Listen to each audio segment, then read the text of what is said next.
Hi, I'm Terrell Turner, the host of the Finance and Accounting Show. And today I have another amazing guest on. Now, this guest, I've seen her getting many awards here in Charlotte, and it's always a pleasure to talk to other finance and accounting professionals. So stay tuned for the show. Welcome to another episode of the Finance and the Accounting Show. This is the place to go for small business owners.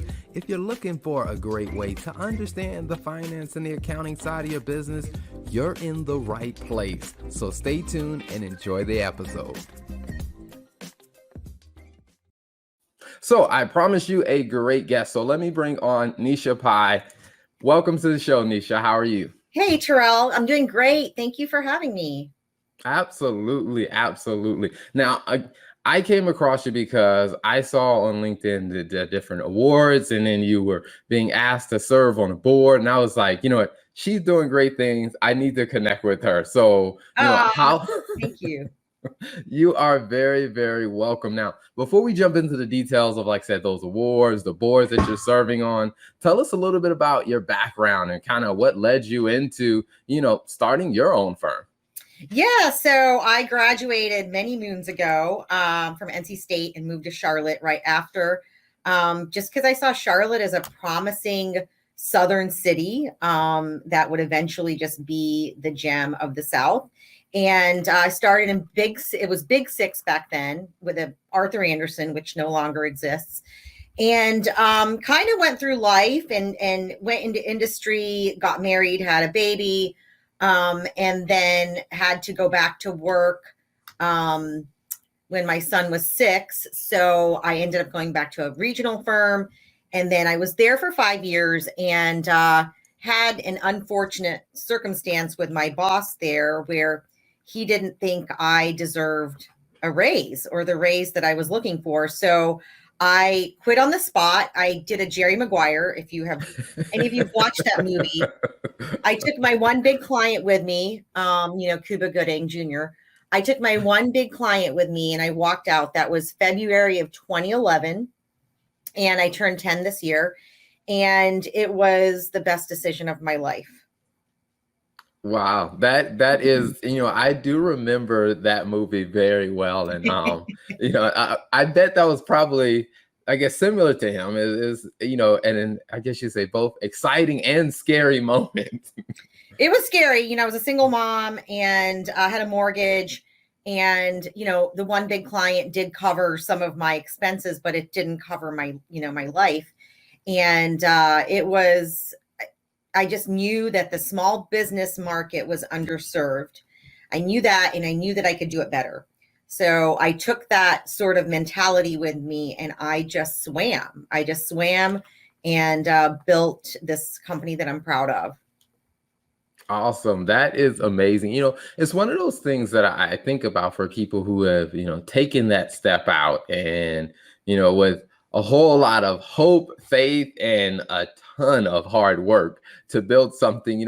Was that kind of your thought, when you were working for another company that, hey, one day I want to start my own firm? Or was it just, you just got to the point you were like, you know what, enough is enough, I'm doing it? Never entered my thought. I think I have entrepreneurship in my blood. However, I also have this sort of buck of authority where I don't like to be told what to do because I always feel like I have great ideas. And I was never seen or heard right throughout my career here in the South. And so it was never a thought. I didn't have a business plan. I didn't know what I was doing. What I tell people who start businesses is what I had going for me is my work ethic that came from my father. I understood accounting, which is the backbone of every business. And so I knew how to manage my money. And I knew I had a model created that wasn't even really popular or known in Charlotte, client accounting services as we know it today. I had a model, the outsourced accounting services model. And I knew that it could be something. And so having all that in tow, I knew I could do it. I knew it could be successful. I just had to work hard enough to get there. Mm-hmm.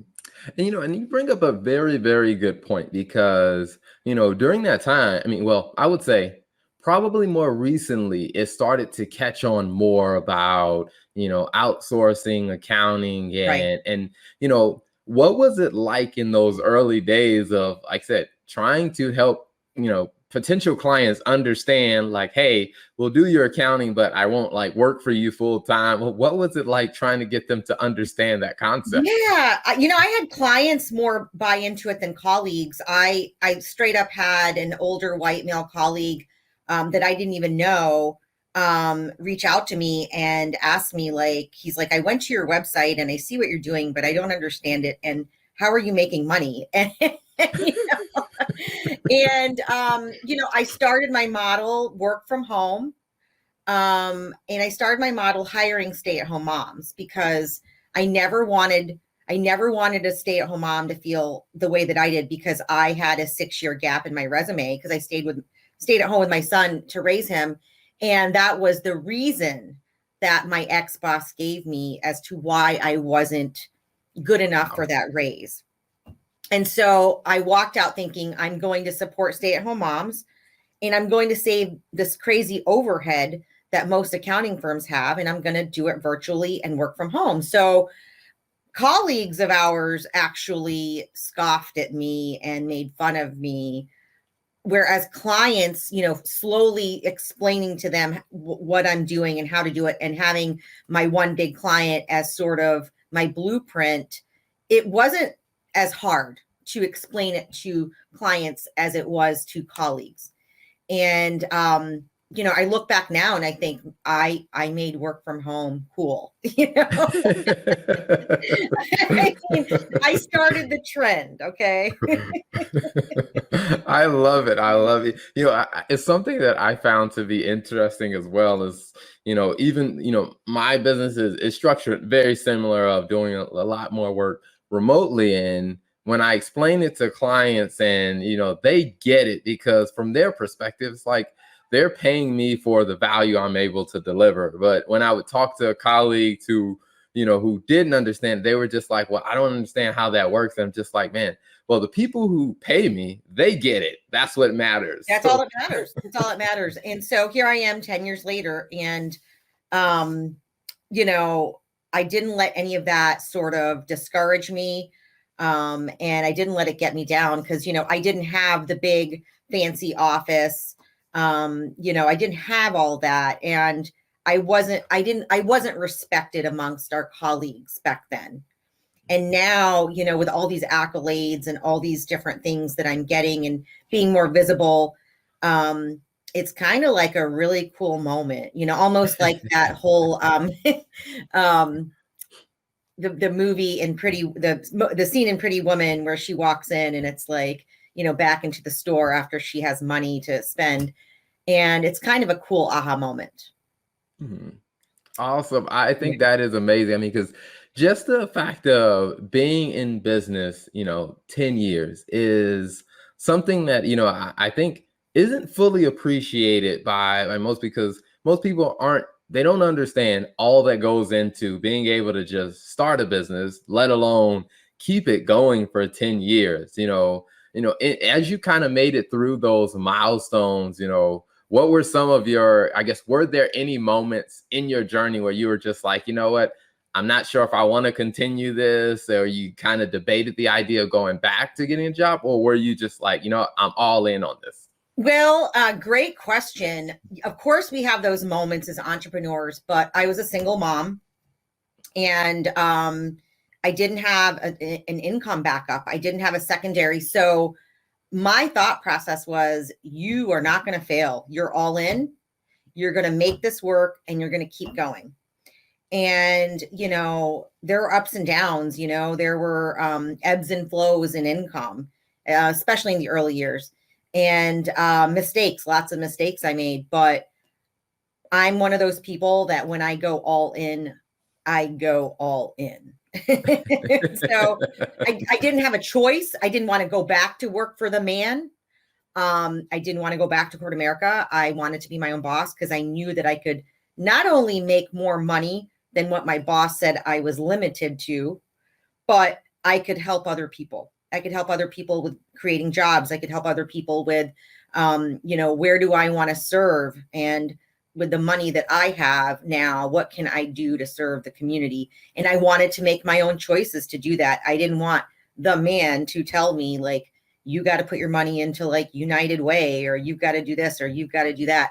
I wanted to be able to create what I was passionate about. That is amazing. And what, speaking of being able to give back and, your choice of where you contribute, can you tell us a little bit about the advisory board position that you announced? I guess it was earlier this year that I saw it pop up on your LinkedIn, whereas, hey, you're doing something to be a part of building the community. Yeah, so I'm passionate about a lot of things, local nonprofits being one of them in all areas, whether it's cancer, community building, education, children, women. So I do spread myself around with different organizations, but I got approached. This was really exciting because this is my first big board opportunity, and I got approached by a group called Friends of Queens Park. And it's an attorney and some land developers and a marketing person that all have gotten together to create this sort of nonprofit of bringing a Central Park type of park to Charlotte, just east of Camp North End. And this movement was started maybe in 2019, and then of course COVID, and I got asked to be on this board during COVID.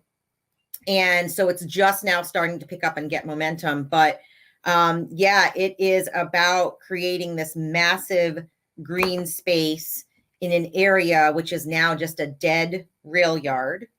Wow. And that's what I'm on. I'm the treasurer on this board, and we're going to start fundraising as soon as we get the green light and get our nonprofit paperwork sealed up.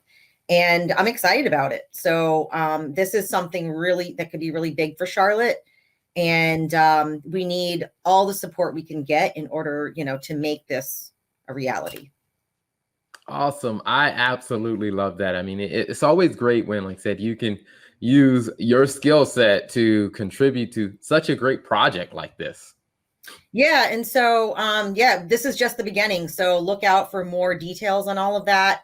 I love these types of efforts, and I love volunteering my time and skill set, like you said, to help. And where we can help a lot of organizations is in the treasury position or helping them manage their money. And, I love to do it.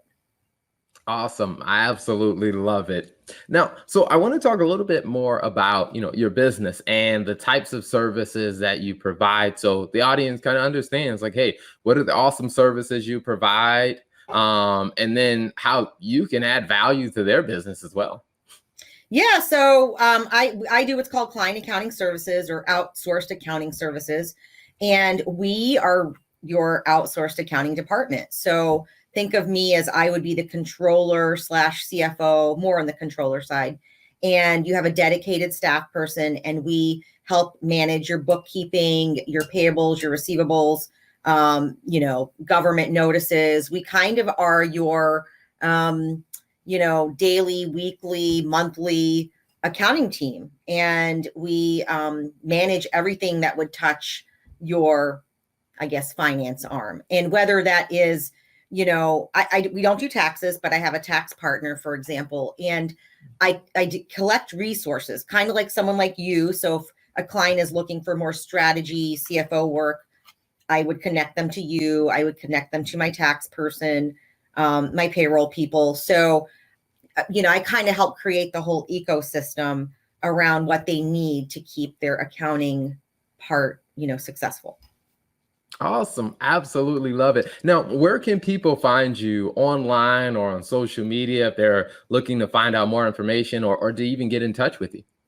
Yeah, so I'm on LinkedIn as Nesha Pai. I also have a personal brand, Nesha Pai, at Nesha Pai on Instagram, and a CPA Pai, PAI_CPA on Instagram. I'm also on Facebook with Pai CPA. And my website, www.paicpapllc.com. Awesome. I absolutely love it. Now, one of the things that I'm very curious about is, as an amazing entrepreneur, one of the things that it sounds like you're even more passionate about is just being an amazing mother. What has that been like for, being able to be such an example like you have been, as your child has probably seen you grow up as an entrepreneur? Thank you. It was not easy. My son was 6 when I started my business. I started on my kitchen table.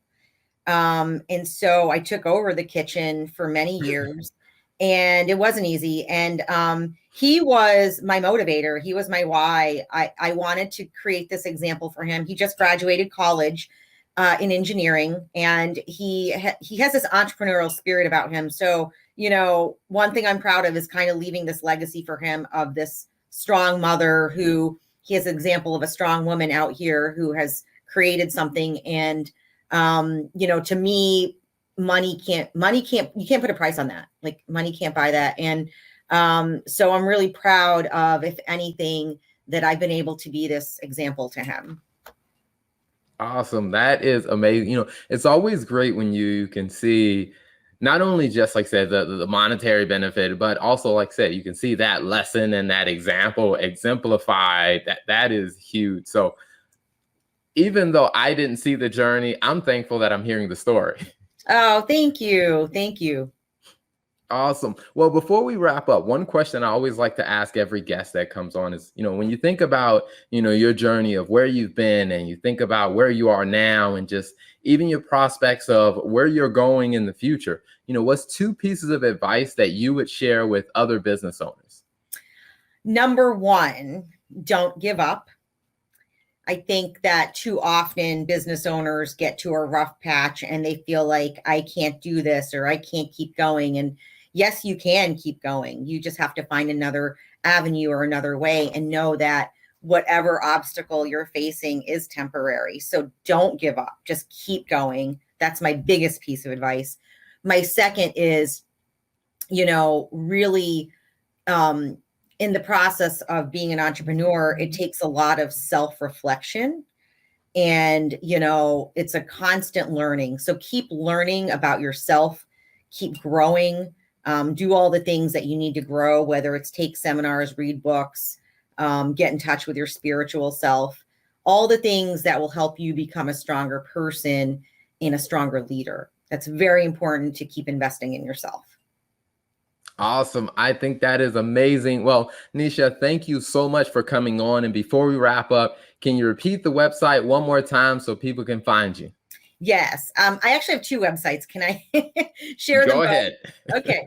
My accounting website is www.cpallc.com. And my personal brand website is www.neshapie.com. And so, Awesome. Yeah, so either way you can find me. Awesome. Well, definitely, audience, keep an eye out for the amazing things coming down the road, because, Nesha's been on an amazing journey so far, but I'm sure there's always more to come. So, Nesha, thank you for being an amazing guest on the show. Thank you so much for having me. Absolutely. Thank you for tuning in to another episode of the Finance and Accounting Show. If you like what you heard, don't be selfish. Make sure you hit that subscribe button, and then share this with a friend, because a business owner that could definitely use this insight. So be sure to hit that subscribe button, share it with a friend, and